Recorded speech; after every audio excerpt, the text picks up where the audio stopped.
खबरदार रहने के लिए चैनल को सब्सक्राइब करें और प्रेस करें बेल आइकन।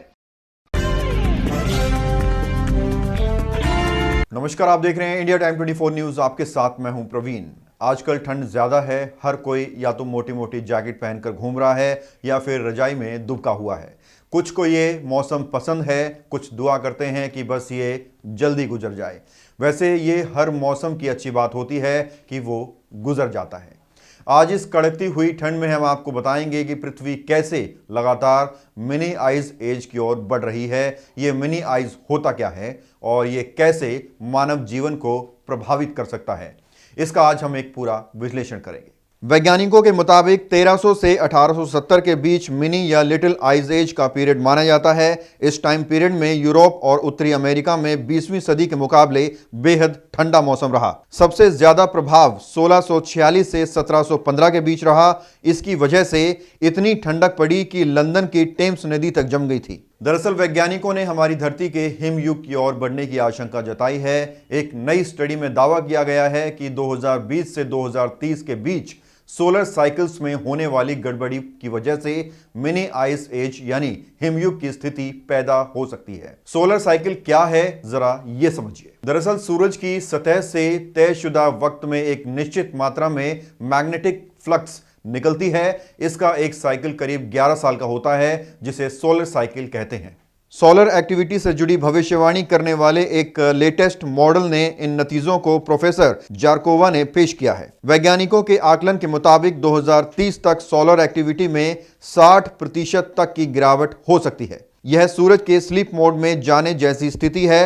वैज्ञानिकों के मुताबिक सोलर साइकिल्स की धीमी हो जाने की इस स्थिति को मॉन्डर मिनिमम कहते हैं। इससे मिनी आइस एज की स्थिति पैदा होती है। जारकोवा ने अपनी भविष्यवाणी के 97% तक सच होने की संभावना जताई है। और अभी लेंगे एक छोटा सा ब्रेक और ब्रेक के बाद आपको बताएंगे कि कैसे हिमयुग की ओर बढ़ रहा है हिमालय और वैज्ञानिकों ने क्या कुछ संकेत दिए हैं।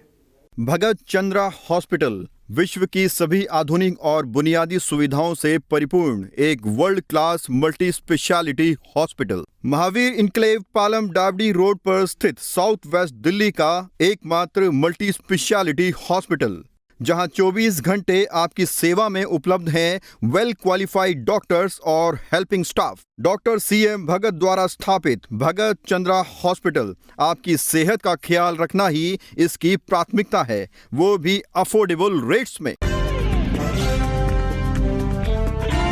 ब्रेक के बाद एक बार फिर से स्वागत है आपका। ग्लोबल वार्मिंग से जूझ रहा हिमालय हिमयुग की तरफ बढ़ रहा है, जिससे ग्लेशियर का आकार फिर बढ़ेगा। इस क्षेत्र में कुछ स्थानों पर ग्लेशियर बढ़ने के संकेत मिले हैं।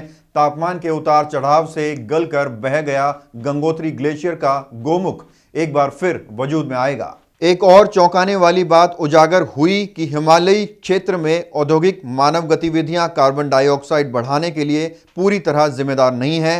करोड़ों साल पहले हिमालयी क्षेत्र में आज की तुलना में 17 गुना कार्बन डाइऑक्साइड अधिक रही है। गंगोत्री ग्लेशियर के सिकुड़ने और गौमुख बहने के बाद वाडिया हिमालय भूविज्ञान संस्थान के वैज्ञानिकों ने पृथ्वी के इतिहास से संबंधित आंकड़े खंगाले तो चौंकाने वाले तथ्य सामने आए। हिमालयी क्षेत्र में कार्बन डाइऑक्साइड की मात्रा लगातार घट रही है। 50 करोड़ साल पहले हिमालय में कार्बन डाइऑक्साइड की मात्रा 7500 ppm यानी पार्ट पर मिलियन थी।